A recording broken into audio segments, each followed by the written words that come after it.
If the African community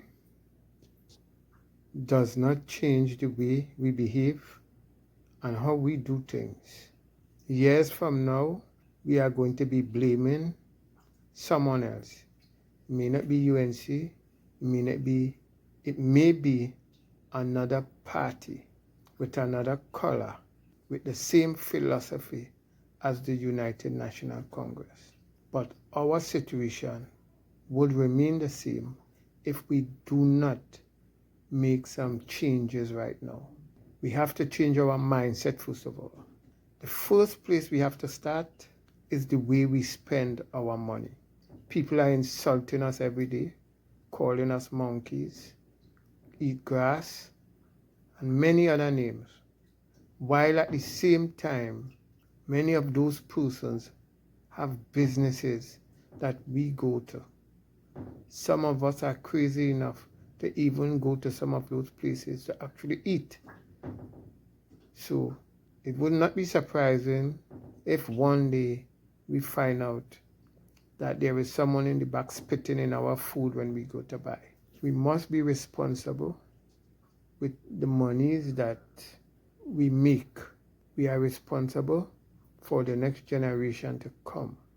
I was reading an article, and in the article, it was stating that in 1807, the British passed the Slave Trade Act, banning British ships from partaking or participating in the slave trade.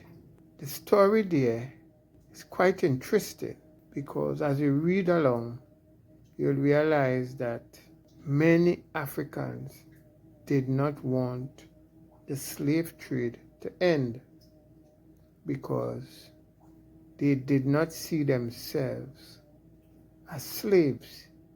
They see themselves as master friend. On the African continent, the Africans on the continent did everything they can to stop the abolishment of slavery. They did not want slavery to end because selling persons were big business for them. The story I'm painting here is that we must be mindful as a people for us to move forward. The first thing we must understand, if 5 Africans are sitting on a bench, 2 of those Africans are sellout. That is how high our betrayal rates are. 2 of every 5 Africans would sell out. The difference would be what some would sell for, what price they are willing to take in order to sell out.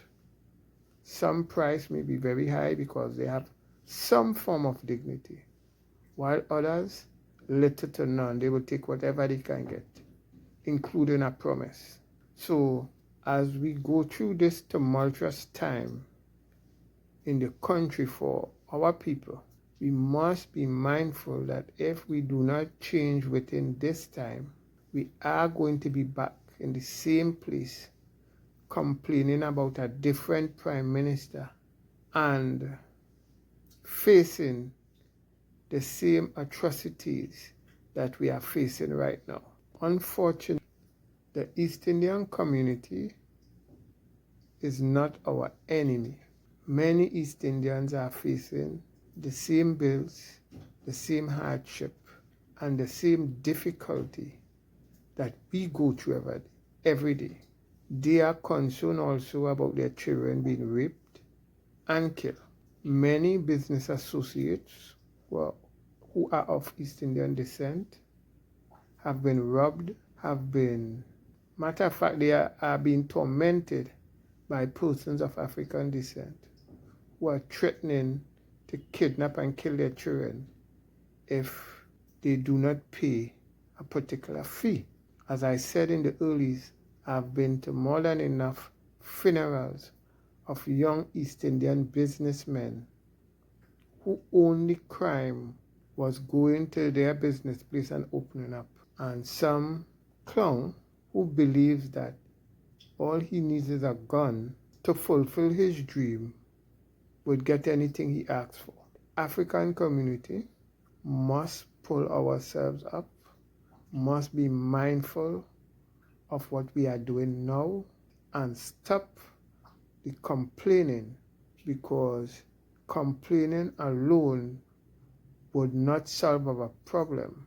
We voted out Patrick Manning in 2010 for the very same reason we voted out Dr. Rowley in or Stuart Young in 2025.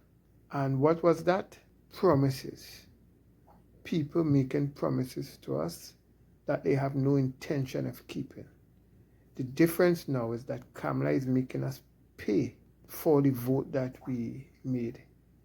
She's letting us know, yes, you voted for me, you were stupid enough to, but I will let you and your children know that that mistake you made will cost you your job and even your life if need be.